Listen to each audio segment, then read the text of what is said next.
Welcome back नाजरीन। बसरा साहब, 26 और 27 को ऑपोजिशन एक कह लीजिए कि ग्रैंड अलायंस के एक और कदम आगे चलने जा रही। 26 और 27 फरवरी को इस्लामाबाद में सुना है तमाम लोग को इकट्ठे करने जा रहे हैं, चकज़ई साहब और अब्बासी साहब।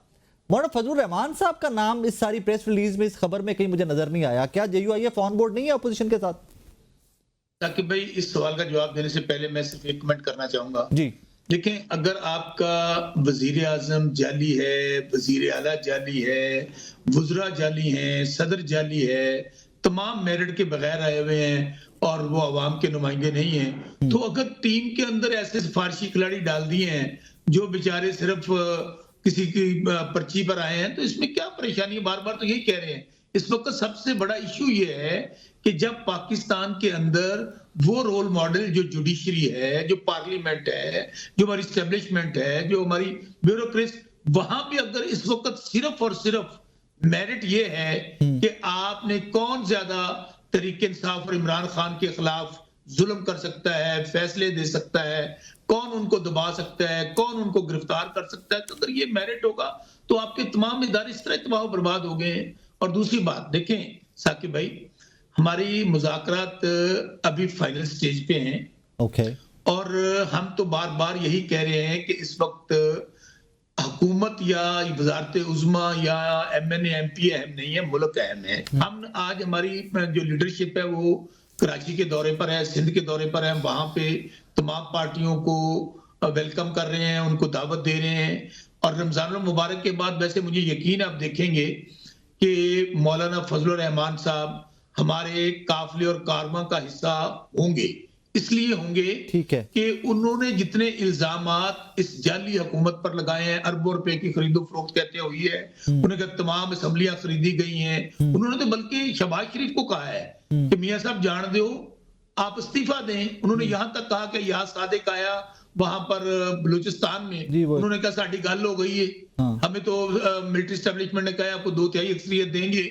तो इन बातों के बाद, और पूरी दुनिया, मेरी बात सुनिए ना, इस वक्त कोई ऑथेंटिसिटी दुनिया में नहीं है।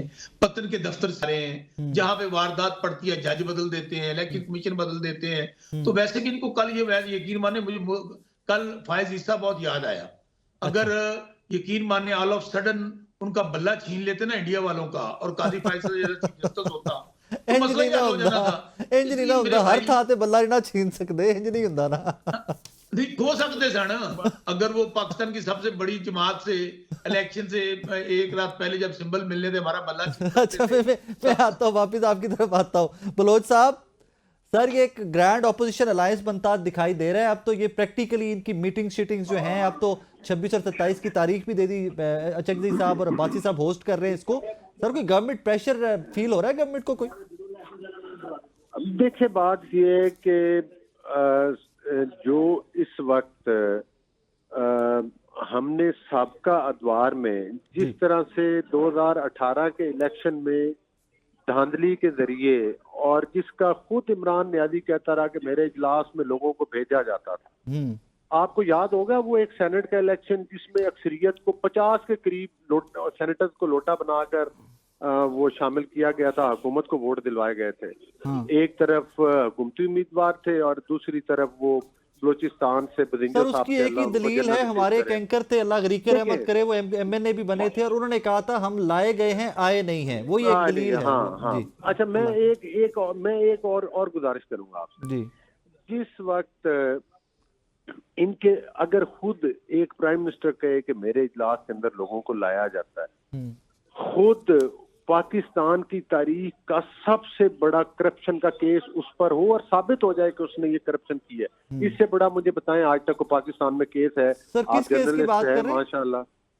मैं ये अल कादिर ट्रस्ट वाले केस की बात। अच्छा, ये इमरान खान साहब के पास पैसे, ये इमरान खान साहब के पास पैसे गए। और मजे की बात ये है कि मियां बीवी मिल के इतनी सफाई से करप्शन करते हैं। एक इन्होंने पंजाब में वो फरागोगी वाला नेक्सस बनाया था और बुशरा बीबी साहिबा ने, एक इधर दोनों, और पूरे पाकिस्तान की हर सियासी पार्टी के हर लीडर को इन्होंने चोर और डाकू का।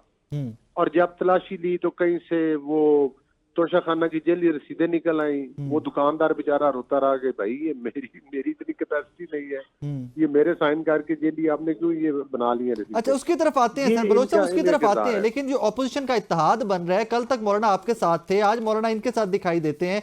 शाहिद खाकान भाई साहब, आपकी जमात के साबिका वजीर आजम इस इत्तेहाद को लीड कर रहे हैं, कोई परेशानी की बात है हुकूमत के लिए? All is well? देखें, बात ये है कि इत्तेहाद इस वक्त हुकूमत क्या है, हुकूमत भी इत्तेहाद की है ना। पीपल्स पार्टी तो मानती नहीं, वो कहते हैं हमने सिर्फ वोट दिया, हम इत्तेहादी नहीं है इनके। नहीं, चले मैं वोट के इत्तेहाद की बात कर रही हूं, उस बहस में ना जाए। वोट के इत्तेहाद में तो है ना, जाहिर है जब तक वोट के इत्तेहाद में तब तक हुकूमत तो रहेगी जी, ठीक है। नंबर ऑफ गेम है जी। ये जितने मर्जी इत्तेहाद बना ले, इत्तेहाद बनना अच्छी बात है। और मैं हम भी ऑपोजिशन में थे, हमारी भी ऑपोजिशन में पीडीएम में इत्तेहाद नहीं थी जी, ठीक है। आज ये इत्तेहाद बनाएंगे तो अच्छी बात है, बहुत सारी पॉजिटिव बातें हुकूमत को भी सीखने को मिलती है, ऑपोजिशन अच्छी हो तो उस वजह से। और शायद इनको कोई तमीज आ जाए, मौलाना साहब साथ खड़े जिनको ये उल्टे नामों से पुकारते थे, उन पॉलिटिकल पार्टी की वजह से, चूंकि ये हर जगह 9 मई का वाकया करते हैं ना, पाकिस्तान को आग लगाना, पाकिस्तान को डिफॉल्ट देखना चाहते हैं। बलोच साहब इजाजत दीजिएगा, मैं एक सिर्फ जुमला ऐड करना चाहता हूँ, सिर्फ एक जुमला इजाजत से ऐड करना चाहता हूँ जी। जी जरूर जी। वो शहबाज शरीफ साहब किसको अली बाबा 40 चोर कहा करते थे और पेट फाड़ के पैसे निकाल रहे थे? सिर्फ भूल गया, थोड़ा सा याद करवा दें। नहीं, देखें, तमाम पार्टीज, मैं कहता हूँ तमाम पार्टीज बिल्कुल हुई थी बातें जी, मैं ये तो नहीं कह रहा, मैं डिनाई कर रहा हूँ कि ये नहीं हुई थी। चलें, अच्छी बात है कि आप मान लेते हैं। मेरी गुजारिश सुन लें ना, अब आपने सवाल किया, इससे सख्त बातें भी हुई होंगी, हमने भी की होंगी, उन्होंने भी की होंगी जी। लेकिन बात करने का मकसद ये है, जब से मिसाके जमहूरियत हुआ उसके बाद से पीएमएलएन और नून लीग ने बहुत ज्यादा चीजों के ऊपर जो है वो मामलात को दुरुस्त भी किया। अभी सर ये इलेक्शन कैंपेन 8 फरवरी से पहले इलेक्शन कैंपेन में पता नहीं क्या क्या कुछ किया आप लोगों ने। और दोनों, हाँ बिल्कुल ठीक है, दोनों पार्टी वो है जो एक दूसरे के मद्दे मुकाबले इलेक्शन कॉन्टेस्ट करती है, तो वो उम्मीदवार एक तो पीटीआई भी आपके मद्दे मुकाबले इलेक्शन ही कॉन्टेस्ट करती है सर, वो ताड़े तादी ने।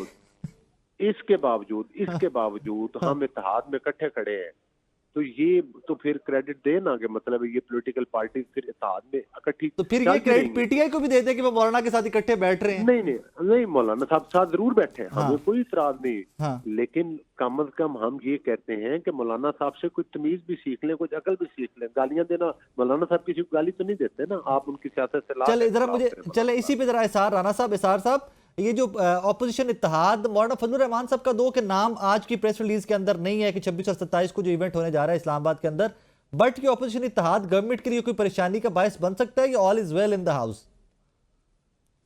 जब मैं इससे पहले अगर आप इजाजत दें तो मैं 2-3 जुमले जमहूरियत पे बात करना चाहता था। बलोच भाई ने कहा कि उसके बाद कुछ नहीं हुआ, तो उसके बाद ही तो नवाज शरीफ साहब काला कोट पहन के पीपल्स पार्टी के इलेक्टेड प्राइम मिनिस्टर के खिलाफ कोर्ट कटहरे में पेश हुए थे और उसे हटवाया था जी। मिसाके जमहूरियत के बाद ही तो हुआ था ये सारा कुछ। मिसाके जमहूरियत के बाद ही तो जरदारी साहब ने कहा था कि ये कौन सा कोई सहीफा है, कोई हदीस है जिसे मैं मानूंगा। बिल्कुल ठीक बात। मिसाके जमहूरियत के बाद ही तो बिलावल भुट्टो ने कहा था कि नवाज शरीफ ज़ाउल अख्तर रूहानी औलाद है। तो मेरा ख्याल है कि गब्बर जब भी वापसी करता है ना, तो फिर ये लोग जरा एक दूसरे से दूर हो जाते हैं, नहीं तो ये करण अर्जुन की जोड़ी जो है ना, राम लखन की जोड़ी, ये वो इकट्ठी रहती है। अभी नजर आ रहा है कि शायद बिलावल उसकी गब्बर की कहीं वापसी ना हो जाए।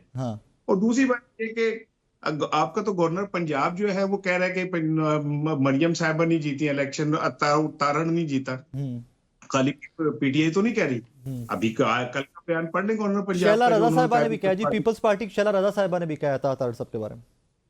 हाँ, तो वो खाली पीपल्स पार्टी पीटीआई तो नहीं कह रही। अब आ जाए आप इसकी तरफ, ये जो ग्रैंड अलायंस की तरफ देखिए, एक बात को समझें, मौलाना फजलुर रहमान इस्टेब्लिशमेंट से नाराज हो सकते हैं, लड़ते नहीं है, उनको मना लेंगे, वो मान जाएंगे, उनका कोई नजरियाती इख्तिलाफ नहीं है। अचकजई साहब जो है ये एक मुसलसल, जैसे दाता साहब जाए तो लोग बैठे होते हैं ना मजदूरी के लिए, उन्हें कहते हैं यार 2 बंदे दे दो, आई एम सॉरी टू से, ये वो लोग हैं जो हर दौर में अपने आप को रेलेवेंट रखने के लिए पहले हुकूमत तोड़वाते हैं, फिर इत्तेहाद का हिस्सा बन जाते हैं। इनमें कोई बंदा ऐसा नहीं है जो जिसे हम कहें यार ये असूल के साथ खड़ा होने वाला आदमी है।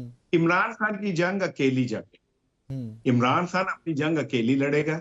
इमरान खान हारे या जीते, उसकी जीत भी उसकी अपनी होगी और हार भी उसकी अपनी होगी। ये लोग रेलेवेंट ही नहीं है। ये इमरान खान को ये मुत्तहदा मुहाज और अपोजिशन ये इन्होंने नहीं रेस्क्यू करना।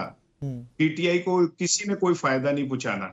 सबको पता है कि पीटीआई वो जमात है जिसने आके ये सियासी स्टेक होल्डर जितने भी हैं दिहाड़ीबाज सियासी, इन सब के खिलाफ उसने आके महाज खड़ा किया और फिर कहा कि इमरान करेगा, इन्हें नहीं छोड़ेगा। तो फजलुर रहमान साहब अपने पैर को कुल्हाड़ी क्यों मारे जी? अचकजई साहब क्यों मारे? उन्हें क्या जरूरत है इमरान खान के ब्याह पे एस्टेब्लिशमेंट से टक्कर लेने की? तो ये बाहर जो भी आप कर लें पॉलिटिकल एंगेजमेंट जो भी है, इमरान खान का इससे कोई ताल्लुक नहीं है। इमरान खान की लड़ाई किसी और से है। उस लड़ाई को का नतीजा क्या निकलता है वो अलग लड़ाई है। ये लोग ना इमरान खान को या पीटीआई को रिहा करा सकते हैं, ना ये निजाम बदल सकते हैं, ना ये फॉर्म 47 फाड़ सकते हैं। ये सारे बस अपने आप को रेलेवेंट रखने के लिए सारा कुछ कर रहे थे। मुझे इस बात से रत्ती बराबर भी कोई तवक्को नहीं है कि ये कोई पॉलिटिकल निजाम में कोई बेहतरी के लिए काम कर सकते। ब्रेक के बाद वापस आ रहे हैं, मेरे साथ रहिएगा।